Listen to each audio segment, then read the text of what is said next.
दोस्तों, बांग्लादेश के अंदर शेख हसीना साहिबा की गवर्नमेंट के खात्मे के बाद उनका जो सबसे बड़ा पॉलिटिकल पार्टनर था इंडिया, वो यतीम हो चुका है। ढाका के अंदर इंडिया यतीम हो चुका है और अब अपने इन्फ्लुएंस को बचाने के लिए कभी इंडिया आपको ब्लैकमेल करता हुआ नजर आता है बांग्लादेश को, कभी पानी छोड़ देते हैं बांग्लादेश के अंदर फ्लड्स का, कभी अडानी वाली बिजली बंद कर देते हैं, तो कभी कोई और धमकी बांग्लादेश को ये देते रहते हैं। ये सारे जो इवेंट्स हैं क्लियरली शो कर रहे हैं कि all is not well between new Delhi and Dhaka. Now ऐसे में अमेरिका के अंदर जो इलेक्शंस हुए हैं उसके बाद एक नई एनर्जी हमें न्यू दिल्ली के पॉलिसी मेकर्स के अंदर नजर आ रही है और वो समझ रहे हैं कि दिस इज द टाइम और यही सही वक्त है स्ट्राइक करने के लिए बांग्लादेश की नई सरकार के ऊपर, और उन्होंने स्ट्राइक किया भी है। एक बड़ा भरपूर किस्म का स्ट्राइक उन्होंने किया है और ये जो उनका स्ट्राइक है ये मल्टीपल फ्रंट्स पे फैला हुआ है।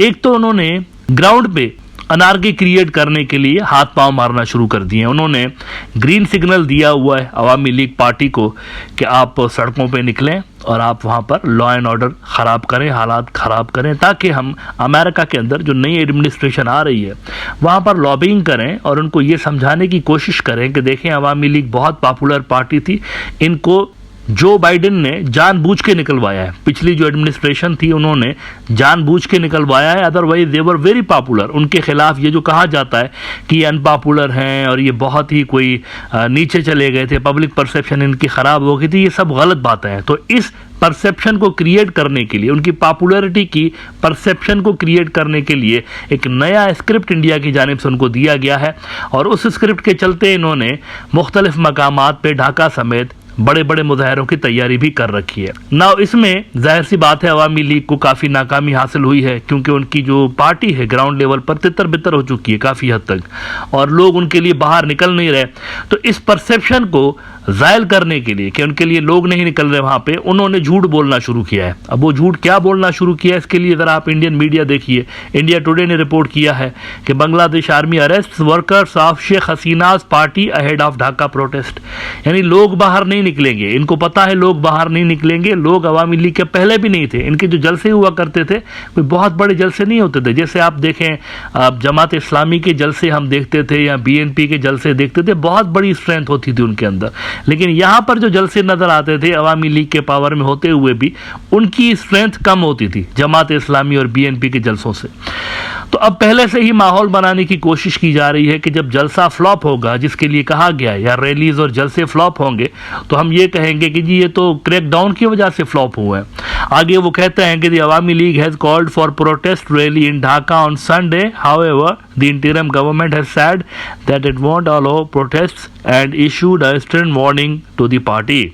आगे वो कहते हैं बांग्लादेश आर्मी के ऊपर इल्जामात लगाते हुए कि Bangladesh army has arrested hundreds of workers and supporters of former prime minister Sheikh Hasina's Awami League party in a major crackdown ahead of their planned protest in Dhaka against the interim government led by Mohammad Yunus. आपको ये बता दूं, थोड़ी सी पुरानी बात है, अगस्त के अंदर बांग्लादेश का जो जेल का सिस्टम है, प्रिजन सिस्टम जिसको कहा जाता है, वो ब्रेक डाउन हो गया था। मतलब इतने ज़्यादा लोग अपोजिशन पार्टियों के अवामी लीग ने इनकलाब के दौरान ठोस दिए थे जेलों के अंदर कि प्रिजन सिस्टम कोलैप्स हो गया था।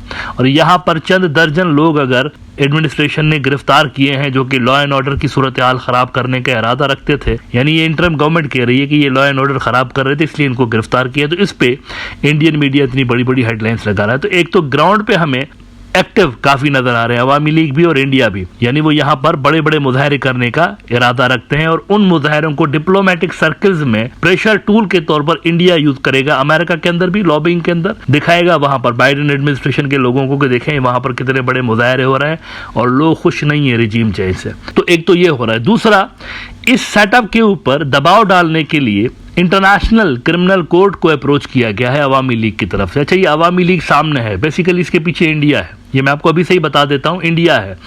जब तक शेख हसीना इंडिया के अंदर मौजूद है, अवामी लीग की जो भी हरकतें आप देखेंगे, अवामी लीग के जो भी काम देखेंगे, वो इंडिया की कंसेंट से हो रहे होंगे, क्योंकि शेख हसीना फ्री नहीं है वहां पर। ऐसा नहीं है कि वो जो कुछ मर्जी उनकी वो पॉलिटिकल डिसीजंस लेंगी, ऐसा नहीं है। उनकी पॉलिटिकल डिसीजन मेकिंग के अंदर इंडिया का इनपुट कहीं ना कहीं पर शामिल है। इस वक्त वो इंडिया में मौजूद है ना, तो वो कोई ऐसा काम नहीं कर रही जो कि इंडिया के आशीर्वाद के बिना हो। तो वहां से जो कुछ भी भी अहकामात आ रहे हैं कि ये करिए, ये न्यू दिल्ली से अप्रूव होके आ रहे हैं। तो ये बेसिकली न्यू दिल्ली है, शेख हसीना प्लस न्यू दिल्ली जो कि मिलके ये काम कर रहे हैं। इंटरनेशनल क्रिमिनल कोर्ट में ये नई सरकार के खिलाफ जा रहे हैं। बिजनेस स्टैंडर्ड ने रिपोर्ट किया है कि Awami League leader files complaint against Bangladesh chief adviser in ICC.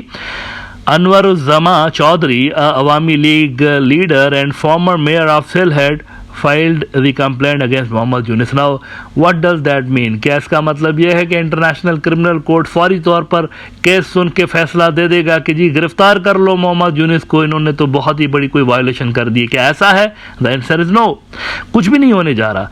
ये जो उन्होंने कंप्लेंट फाइल की है गालिबन ये पहले मरहले में ही इनिशियल, क्योंकि बहुत सारे प्रोसेस से गुजरने के बाद ये तय होता है कि ये इस तरह की पटिशन सुनने लायक है भी या नहीं। बहुत सारे प्रोसेस से गुजरेगी अभी ये गालिबन पहले मरहले के अंदर ही उड़ जाएगी। इसको डिस्क्वालीफाई कर दिया जाएगा, इसको उठा के रद्दी की टोकरी में फेंक दिया जाएगा, क्योंकि सियासी जो केसेस हैं वो ICC नहीं सुनता, पॉलिटिकल केसेस को इस तरह से।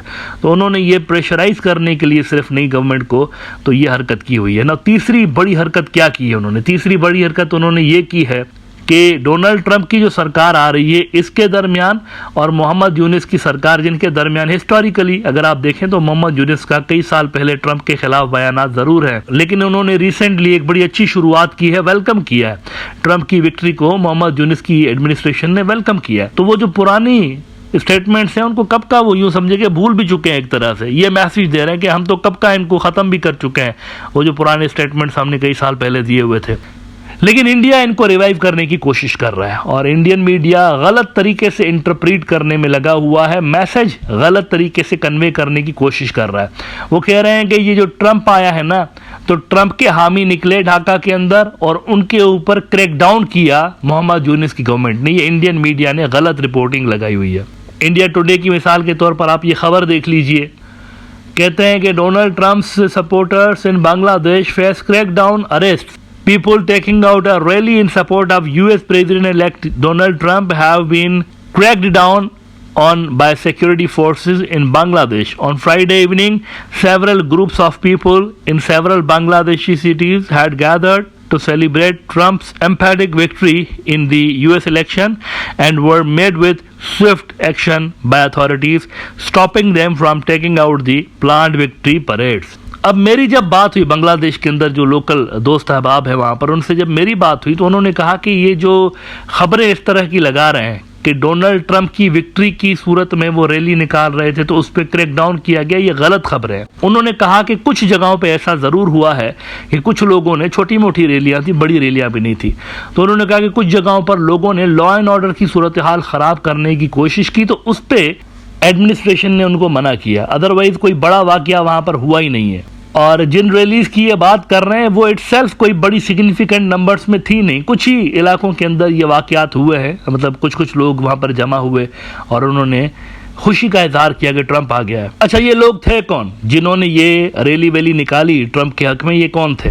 ये थे असल में अवामी लीग के लोग। अक्सर जो इसके अंदर थे वो अवामी लीग के ही लोग थे और इस वजह से भी कानून वहाँ पर हरकत में आया है, क्योंकि आपको पता है कि इन दिनों अवामी लीग के ऊपर तो ख़ास नज़र रख के पूरा सिस्टम बैठा हुआ है और कोशिश यही की जा रही है कि किसी किस्म का कोई गैर कानूनी इकदाम अवामी लीग वाले ना उठाएं, उनके जो रिमेनिंग सपोर्टर्स हैं वो लॉ एंड ऑर्डर को ख़राब ना करें। तो असल में उसी हवाले से ये चंद गिरफ्तारियां वहाँ पर की गई, जिसको बहुत बड़ी कोई कार्रवाई करके तो इंडियन मीडिया पोर्ट्रे कर रहा है। But the ground reality is that Dhaka के अंदर भी और बांग्लादेश के बाकी शहरों के अंदर भी सूरत हाल नॉर्मल है और अवामी लीग वाले जो कंप्लेंट्स कर रहे हैं कि जी हम रैली निकाल रहे हैं तो हमें नहीं निकालने दे रहे, लेकिन बाकी जो जमातें हैं, मैंने देखा BNP वालों ने भी काफ़ी बड़ी बड़ी रैलियां बीच में निकाली हुई हैं, जमात इस्लामी वालों ने भी, उन्होंने डिमांड भी की हुई है कि जल्द इलेक्शंस करवाएं। तो देखिए उनके लिए प्रॉब्लम नहीं हो रहा तो इनके लिए क्यों हो रहा है अवामी लीग के लिए? क्योंकि यहाँ पर जो रैली निकल रही है ना, इसका एक एक्सटर्नल एंगल भी है, इंडिया का एंगल भी है, वहाँ से बेसिकली पॉलिसी डिक्टेट की जा रही है अवामी लीग की। इस नज़रिए से भी बांग्लादेश की जो मौजूदा सरकार है वो अवामी लीग के मैटर्स को देख रही है।